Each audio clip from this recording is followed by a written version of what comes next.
নমস্কাৰ বিয়লি হেডলাইন্সৰ সৈতে ষ্টুডিঅত মই ভাবহত দিছপুৰ বিধায়ক অতুল বৰা কোভিড পজিটিভ জিএমচিএছত ভৰ্তি কৰোৱা হৈছে বিধায়কগৰাকীক আৰু এই খবৰ আমি জনাইছো শেহতীয়া খবৰ বিধায়ক অতুল বৰা আক্ৰান্ত হৈছে কৰোনা কোভিড-19 পজিটিভ পোৱা গৈছে তেওঁৰ শৰীৰত দিছপুৰ বিধায়ক অতুল বৰা কোভিড পজিটিভ আৰু ইতিমধ্যে জিএমচিএছত ভৰ্তি কৰোৱা হৈছে বিধায়কগৰাকীক শেহতীয়া খবৰ আমি জনাইছো বিধায়ক অতুল বৰা কোভিড পজিটিভ জিএমচিএছত ভৰ্তি কৰোৱা হৈছে দিছপুৰৰ বিধায়ক অতুল বৰা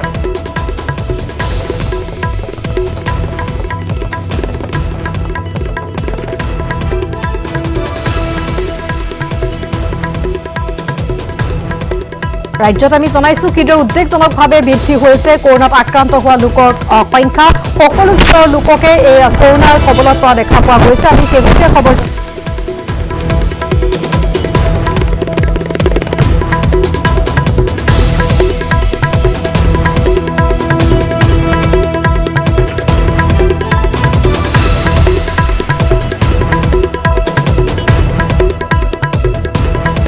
জনাইছো কিদৰে ৰাজ্যত উদ্বেগজনকভাৱে বৃদ্ধি হৈছে কৰোনাত আক্ৰান্ত হোৱা লোকৰ সংখ্যা সকলো স্তৰৰ লোক এই কৰোনা মহামাৰীৰ কবলত পৰা দেখা পোৱা গৈছে শেহতীয়া খবৰ আমি জনাইছো দিছপুৰৰ বিধায়ক অতুল বৰা কোভিড পজিটিভ ইতিমধ্যে জিএমচিএছত ভৰ্তি কৰোৱা হৈছে দিছপুৰৰ বিধায়ক অতুল বৰাক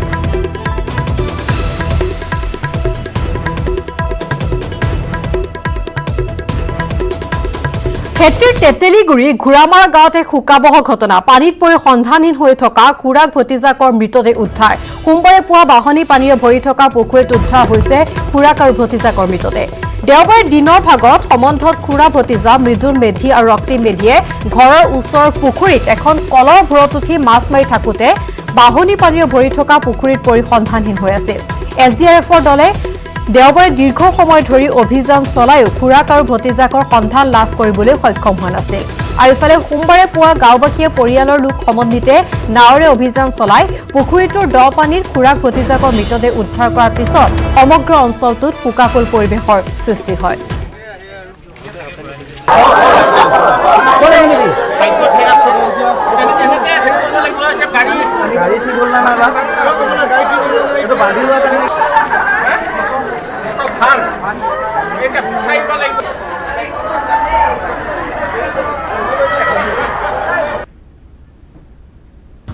ৰক্তিম মেধি আৰু মৃদুল মেধি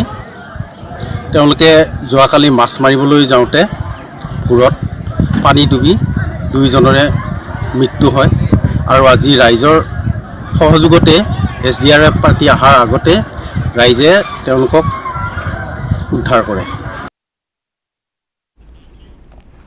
লকডাউন আৰু কাৰফিউ চলি থকাৰ মাজতে জাগিৰোডত চলিল চুৰৰ চাফাই অভিযান শনিবাৰ আৰু দেওবাৰে জাগিৰোডত সাপ্তাহিক লকডাউন থকাৰ উপৰিও সন্ধিয়া 6 বজাৰ পৰা পুৱা 6 বজালৈ জাৰি থাকে কাৰফিউ কিন্তু তাৰ মাজতে জাগিৰোড আৰক্ষীৰ নিষ্ক্ৰিয়তাৰ সুযোগ লৈ চুৰে চলাই চুৰিকাণ্ড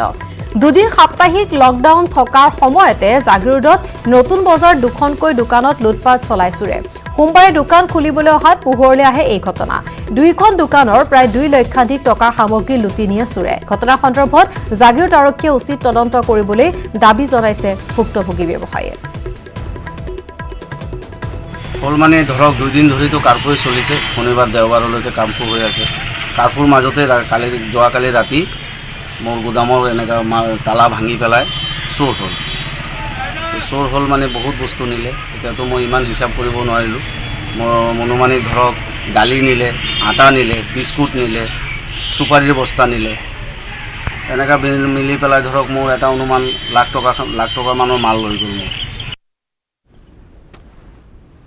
পৰৱৰ্তী খবৰলৈ আগবাঢ়িছো কাজিৰঙাৰ বান পৰিস্থিতি বুজ ল'বলৈ উপস্থিত ৰাজ্যৰ বিত্তমন্ত্ৰী ডক্টৰ হিমন্ত বিশ্ব শৰ্মা কাজিৰঙা ৰাষ্ট্ৰীয় উদ্যানৰ কহৰা বনাঞ্চলৰ কাঠপৰা বন শিবিৰৰ পৰা স্পীড বোটেৰে বান পৰিস্থিতি পৰ্যবেক্ষণ কৰে মন্ত্ৰীগৰাকীয়ে পানী কমিবলৈ আৰম্ভ কৰিছে যদিও কাজিৰঙা ৰাষ্ট্ৰীয় উদ্যানৰ 70% এলেকা বৰ্তমানেও বানৰ কবলত দুটাকৈ বানে ভাৰাক্ৰান্ত কৰি পেলোৱা কাজিৰঙা ৰাষ্ট্ৰীয় উদ্যানত এতিয়া ভাগৰুৱা জীৱকুল মন্ত্ৰী শৰ্মাই কহৰা বনাঞ্চলৰ কাঠপৰাৰ পৰা বাগৰি বনাঞ্চলৰ বান্দৰডুবিলৈকে নাৱৰে বান পৰিস্থিতি পৰিদৰ্শন কৰে যাত্ৰাৰ পথত একাংশ বানাক্ৰান্ত বন শিবিৰ থকা বন কৰ্মীৰ মনৰ কথাৰ বুজ লয় মন্ত্ৰীগৰাকীয়ে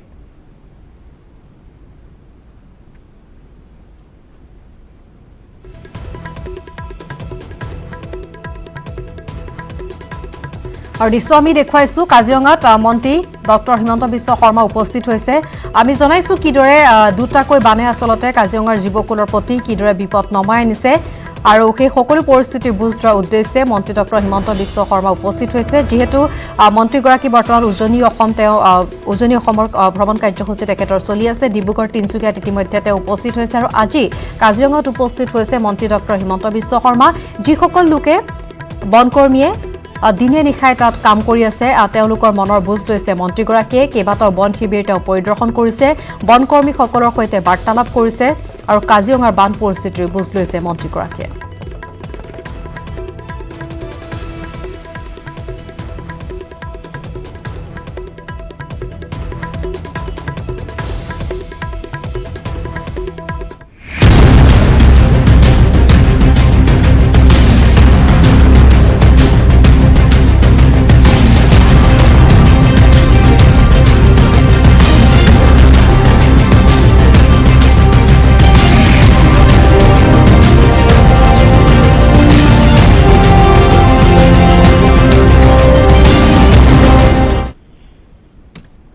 আৰু আজিৰ পৰা গুৱাহাটীত আৰম্ভ হ'ল আনলক 1 খুলিব পাৰিব সকলো দোকান একেলগে খুলিব নোৱাৰিব পথৰ দুই কাষৰ দোকান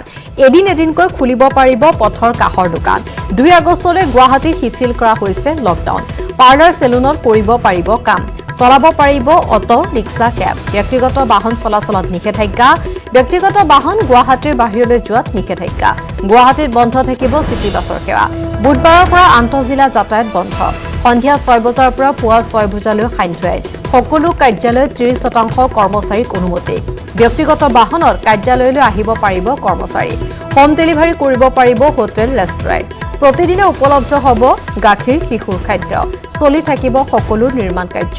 বন্ধ থাকিব cinema hall gym shopping mall সোমবাৰৰ পৰা শুকুৰবাৰলৈ খোলা থাকিব সুৰাৰ বিপণী সোমবাৰৰ পৰা শুকুৰবাৰলৈ ই-কমাৰ্চ সেৱাত অনুমতি মাস্ক পৰিধান কৰাটো বাধ্যতামূলক অন্যথা ভৰিব লাগিব 1000 টকা জৰিমনা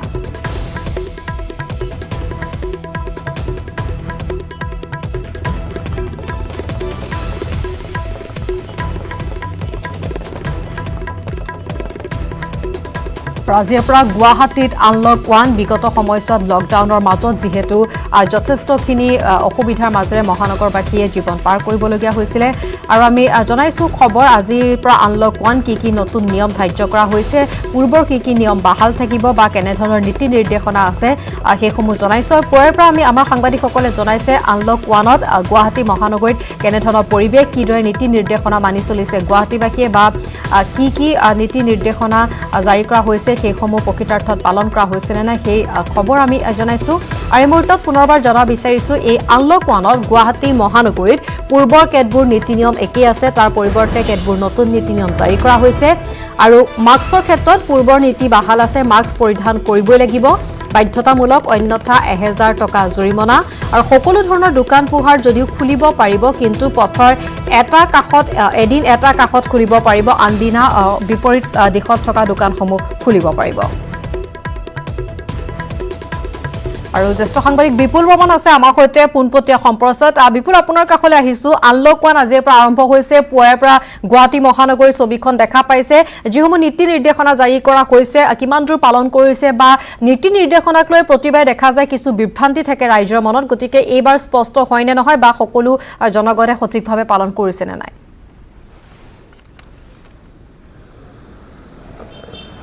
ইভা আমি দেখিছোঁ যে লকডাউন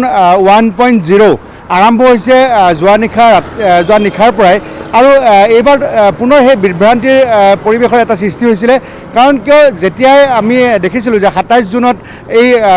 সম্পূৰ্ণ লকডাউন ঘোষণা কৰিছিলে আৰু 29 জুনৰ পৰা প্ৰথমতে যি 12 তাৰিখলৈকে 12 জুলাইলৈকে 14 দিনৰ এটা লকডাউন আছিলে প্ৰথম পৰ্যায়ত তাৰপিছত 7 দিন বঢ়াই দিলে আৰু যোৱাকালি সন্ধিয়া সেই লকডাউন শেষ হৈছিলে আৰু তাৰপিছত আনলক 1 আৰম্ভ হৈছিলে আনলক 1.0 আৰু সেই আনলক 1.0ত আমি যিবোৰ নীতি নিৰ্দেশনা বান্ধি দিছিলে ৰাজ্য চৰকাৰৰ মুখ্য সচিব কুমাৰ সঞ্জয় কৃষ্ণ ডাঙৰীয়াই যে তেখেতে কৈছিলে যে পদপথত এবাৰ সোমবাৰে যদি সোঁফালে খোলা থাকে তেনেহ'লে অন্য বাৰে মঙলবাৰে বাওঁফালে খোলা থাকিব তেনেধৰণে এদিন সেই দোকানসমূহ খোলাৰ ব্যৱস্থা কৰি দিছিলে তাৰপিছত ব্যক্তিগত বাহন চলাচল বন্ধ কৰিছিলে আৰু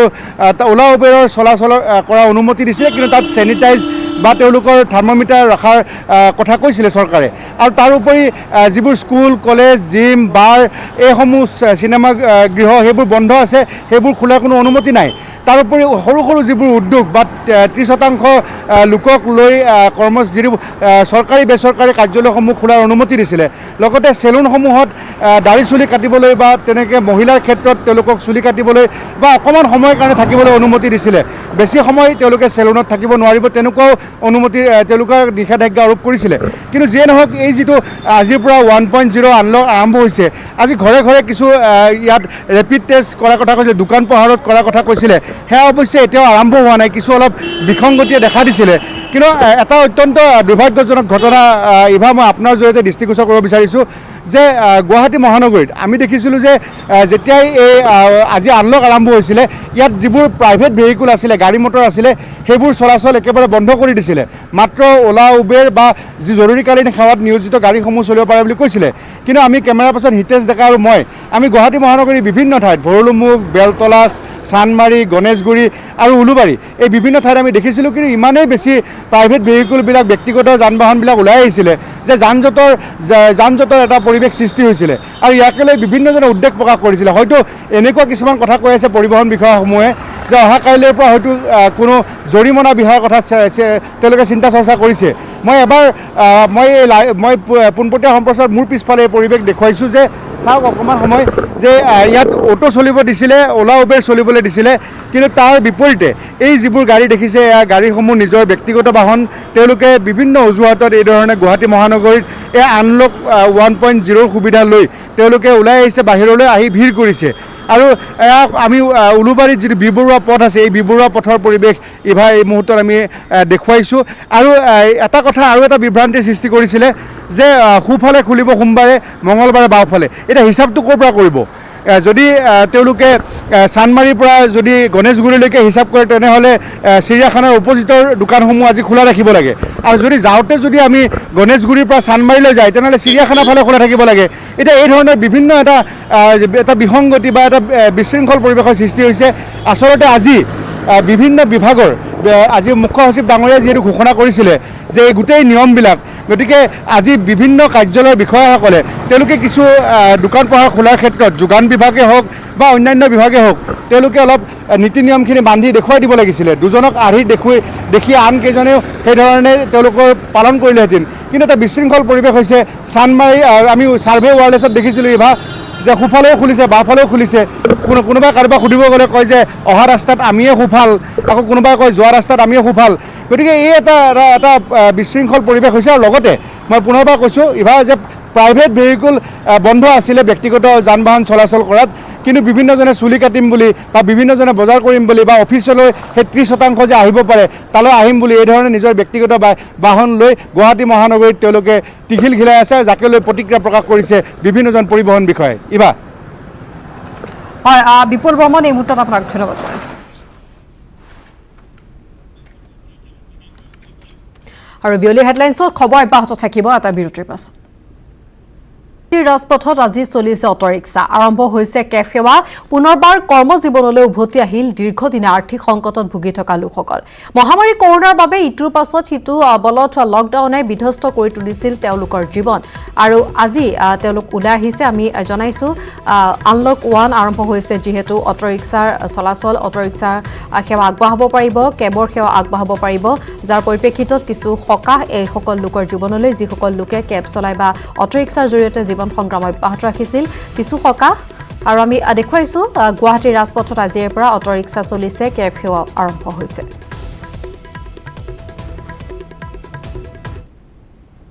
আমাৰ খুবই অসুবিধা হয়েছে মানে পানিত হাঁহ নচৰা অৱস্থা হৈছে এতিয়া আজি যে ওলাই আহিছোঁ আজি ওলাই আমি কৰিম নেকি এই চাওক ৰাস্তাত মানুহ নাই দোকান পোহাৰ বন্ধ এটা সাইড খুলিব দিছে তেতিয়া এটা সাইড খুলিলে আমাৰ কি হ'ব চিটি বাছ চলা নাই তথাপিতো আমাৰ ভাড়া নাই ওলা উবেৰ চলিছে কিন্তু সিহঁতে ৰানিঙত যি পাইছে লৈ গৈ আছে এইখিনিতো একচুৱেলি আমাৰ কাৰণে হয়, অটোৰ কাৰণে। অলা উবেৰটো অনলাইনত চলে, কিন্তু ইহঁতে লাইন অফ কৰি চলাই আছে। আমি কি কৰিম এতিয়া? আমাৰতো চৰকাৰে এটা সুবিধা দিব লাগে, কিন্তু সেই সুবিধা নাই। অসুবিধা হৈছেই, অসুবিধা মানে বহুতৰ অসুবিধা হৈছে। আমি ঘৰৰ পৰা ওলাব পৰা নাই, ক'ৰবাত কিবা কিবি কৰিব পৰা নাই, অসুবিধাটো হ'বই ভাবচোন। বাগজান তৈলখাদলৈ যোৱা গটং তিনিআলিত পথ অৱৰোধ। তৈলখাদ অগ্নিকাণ্ডৰ ফলত বাগজানৰ 15 পৰা 20 কিলোমিটাৰ ব্যাসাৰ্ধ অঞ্চলত সৃষ্টি হৈছে ভূকম্পন। অইল ইণ্ডিয়াৰ বাহনসমূহ চলাচলৰ ফলত নষ্ট হৈছে টিপু কৰ্দৈগুৰি হৈ দিয়ামুলিলৈ যোৱা পথ। শীঘ্ৰে সমস্যা সমাধানৰ দাবীত পথ অৱৰোধ। আজি 55 দিনে নিৰ্বাপিত হোৱা নাই বাগজানৰ জুই। বাগজানৰ খবৰ আমি জনাই আছো কিদৰে আচলতে কেনেধৰণৰ পৰিৱেশ পৰিস্থিতিৰ মাজত এইসকল লোকে সহাৱস্থান কৰিবলগীয়া হৈছে। তাৰ মাজতে আজি আমি জনাইছো কিদৰে বাগজান তৈলখাদলৈ যোৱা গটং তিনিআলিত পথ অৱৰোধ কাৰ্যসূচী গ্ৰহণ কৰা হৈছে। তৈলখাদ অগ্নিকাণ্ডৰ ফলত বাগজানৰ 15 পৰা 20 কিলোমিটাৰ ব্যাসাৰ্ধ অঞ্চলত ভূকম্পনৰ সৃষ্টি হৈছে। অইল ইণ্ডিয়াৰ বাহনসমূহ চলাচলৰ ফলত নষ্ট হৈছে টিপু কৰ্দৈগুৰি হৈ দিয়ামুলিলৈ যোৱা পথ। শীঘ্ৰে এই সমস্যা সমাধানৰ দাবীত পথ অৱৰোধ কাৰ্যসূচী গ্ৰহণ কৰা হৈছে। আজি 55 দিনে নিৰ্বাপিত হোৱা নাই বাগজানৰ জুই। বাগজান তৈলখাদ বিস্ফোৰণ হোৱা আজি 2 মাহ দিন হ'ল, কিন্তু তেওঁলোকে আজিলৈকে বন্ধ কৰিব পৰা নাই। আৰু ইয়াৰ ফলত কি হৈছে, বিকট শব্দ প্ৰদূষণে আমাৰ ওচৰৰ অঞ্চলৰ ৰাইজসমূহৰ ক্ষতিগ্ৰস্ত কৰিছে। আমি শুব পৰা নাই, ঘৰ দুৱাৰ পূৰা হিলি গৈছে। গতিকে আৰু আমাৰ যিবিলাক মানে খেতি পথাৰলৈ মানুহ ভালকৈ যাব নোৱাৰা হৈছে, তেনেকুৱা ধৰণৰ বহুত অসুবিধা হৈছে। আৰু অইলৰ গধুৰ গাড়ী আহিছে আমাৰ এই ৰাস্তাৰ ফালে, কিন্তু ৰাস্তাটো আমাৰ যথেষ্ট ঠেক হোৱাৰ হেতুকে কেতিয়াবা ছাইড দিবলৈও অসুবিধা হয়। আৰু ৰাস্তাৰ দুই কাষে আপোনালোকে এতিয়া দেখিছেই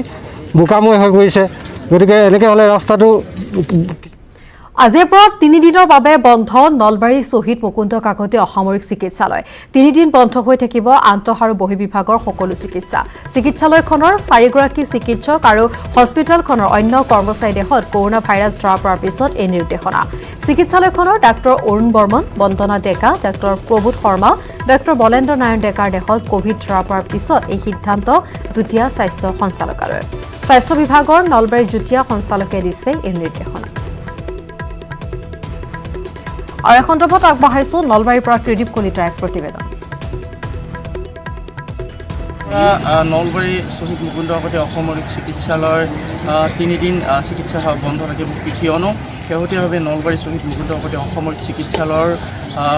4জনকৈ চিকিৎসকৰ দেহত ধৰা পৰিছে COVID-19 পজিটিভ, আৰু আনহাতে কেইবাগৰাকীও কৰ্মচাৰীৰ দেহত ধৰা পৰিছে COVID-19 পজিটিভ, আৰু যাৰ বাবে এতিয়া আতংকিত হৈছে শ্বহীদ মুকুন্দ কাকতি অসামৰিক চিকিৎসালয় কৰ্তৃপক্ষই। সেয়ে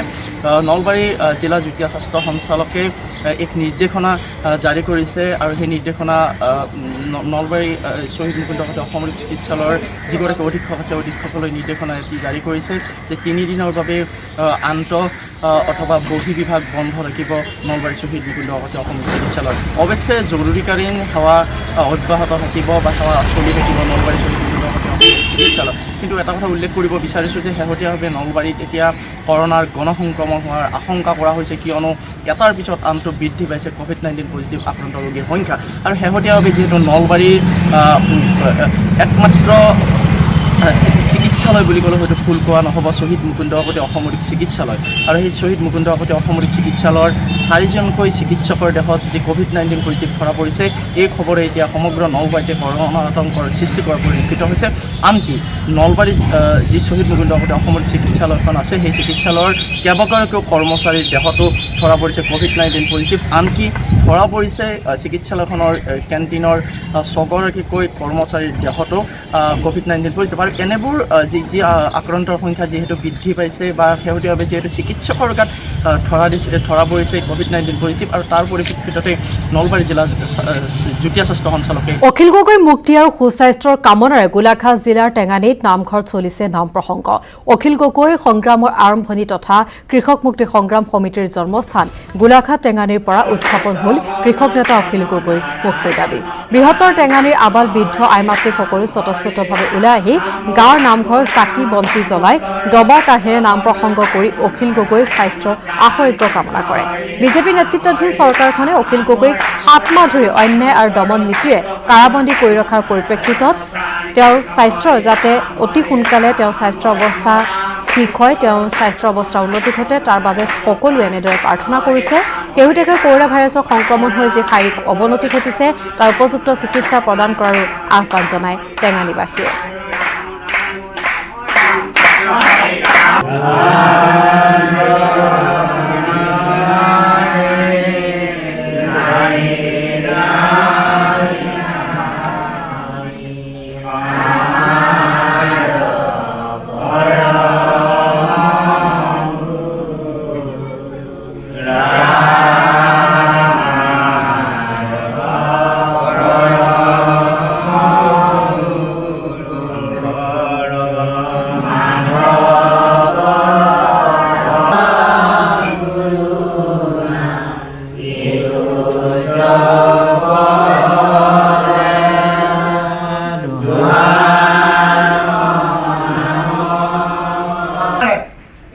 অখিল গগৈ ডাঙৰীয়া কৃষক মুক্তি সংগ্ৰাম সমিতিৰ উপদেষ্টা,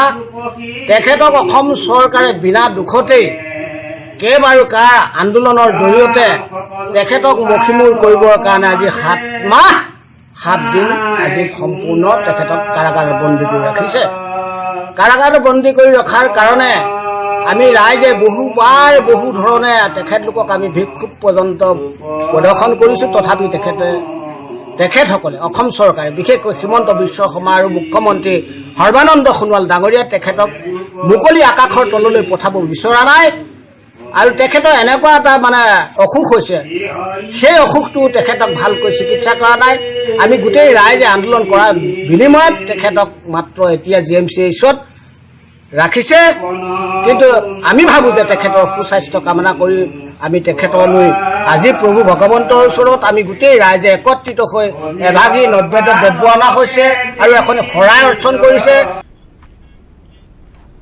সদস্য মত সন্মিলনী উদ্যোগত আৰু বিভিন্ন দল সংগঠনৰ সহযোগত ডিব্ৰুগড় লাহোৱালত মানৱ শৃংখল কাৰ্যসূচী ৰূপায়ণ। কাৰাবন্দী ৰোগাক্ৰান্ত কৃষক নেতা অখিল গগৈ উন্নত চিকিৎসা মুক্তিৰ দাবীত এই কাৰ্যসূচী ৰূপায়ণ। সম্পূৰ্ণ সামাজিক দূৰত্ব বজাই ৰাখি 37 নম্বৰ ৰাষ্ট্ৰীয় ঘাইপথত ৰূপায়ণ কৰা হয় এই প্ৰতিবাদী কাৰ্যসূচী। অখিল গগৈ মুক্তিৰ বাবে চৰকাৰে শীঘ্ৰে ব্যৱস্থা গ্ৰহণ নকৰিলে অনাগত দিনত ভয়াৱহ আন্দোলনৰ কাৰ্যসূচী গঢ়ি তোলাৰ সকিয়নি প্ৰদান কৰিছে মত সন্মিলনে। প্ৰতিবাদী কাৰ্যসূচীত অংশগ্ৰহণ কৰা সহযোগী সংগঠনসমূহে কেন্দ্ৰীয় আৰু ৰাজ্য চৰকাৰৰ দমন নীতিৰ তীব্ৰ বিৰোধিতা কৰি গণতন্ত্ৰক ৰক্ষা কৰি চলাৰ বাবে দমনমূলক নীতিসমূহ পৰিহাৰ কৰিবলৈ আহ্বান জনায়। আনহাতে ইন্ধনৰ লগতে অত্যাৱশ্যকীয় সামগ্ৰীৰ মূল্য বৃদ্ধিও শীঘ্ৰে ৰোধ কৰিবলৈ আহ্বান জনায়।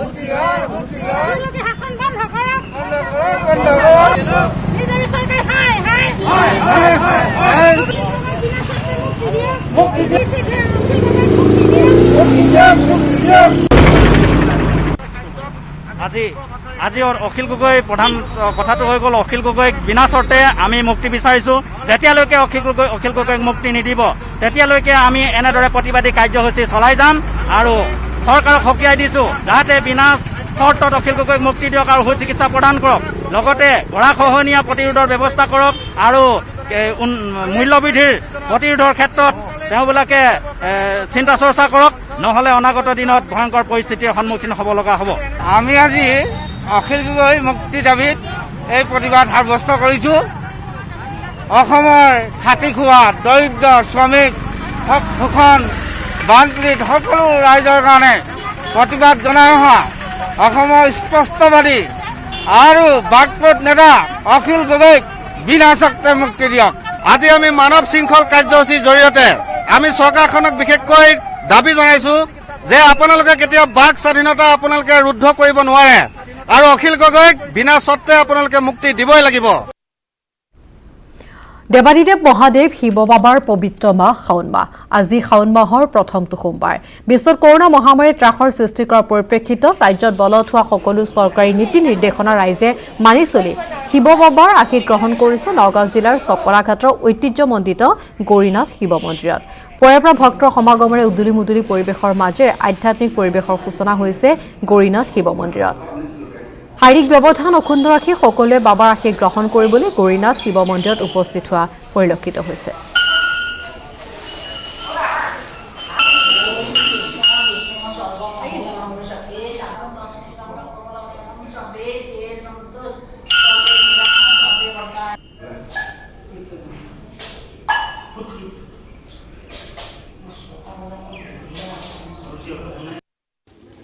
যে ব্যয়বহুল এটা অনুষ্ঠান বুলি ক'ব পাৰি যে অসমৰ বিভিন্ন প্ৰান্তৰ পৰা ভক্ত ইয়ালৈ আহি পাইছে আমি ভবা নাছিলোঁ যে এই COVID-19 যি বিভীষিকা চলি আছে তাৰ মাজতে যে ভক্ত ইয়ালৈ আহিব আমি এইটো ভবা নাছিলোঁ কিন্তু আমি আশা ৰাখিছিলোঁ যে বাবাৰ যি দক্ষতা বাবাৰ যি শক্তি বাবাৰ শক্তি নিশ্চয় ভক্তক টানি আনিব আৰু সেইটোৱে ইয়াত প্ৰমাণিত হৈ উঠিল যে বাবাৰ শক্তি সকলো ভক্তক ইয়ালৈ আনিছে আৰু আমি ইয়াৰ পৰা এটাই মাত্ৰ আহ্বান জনাইছোঁ আমি ইয়াৰ পৰা এটাই আশা কৰিছোঁ যে বাবাই এই COVID-19 যি বিভীষিকা চলি আছে বিশ্বত সেই বিভীষিকা যাতে নাইকিয়া কৰিব আৰু আমাৰ অঞ্চলত যাতে COVID-19 দেখা নিদিয়ে সেয়াও যাতে আমি এই বাবাৰ শ্ৰীচৰণতে আমি প্ৰণাম জনাইছোঁ যাতে আমাৰ অঞ্চলত কোনো কাৰণত COVID-19 দেখা নিদিয়ে আৰু আমি বিশ্ববাসীৰ সুস্বাস্থ্য আৰু দীৰ্ঘায়ু কামনা কৰিছোঁ যাতে COVID-19 কাৰো ক্ষতি নকৰে আৰু COVID-19 যাতে উন্নত চিকিৎসা ওলায় আৰু বিয়লি হেডলাইন্সত পুনৰ সময় হৈছে খন্তেক বিৰতি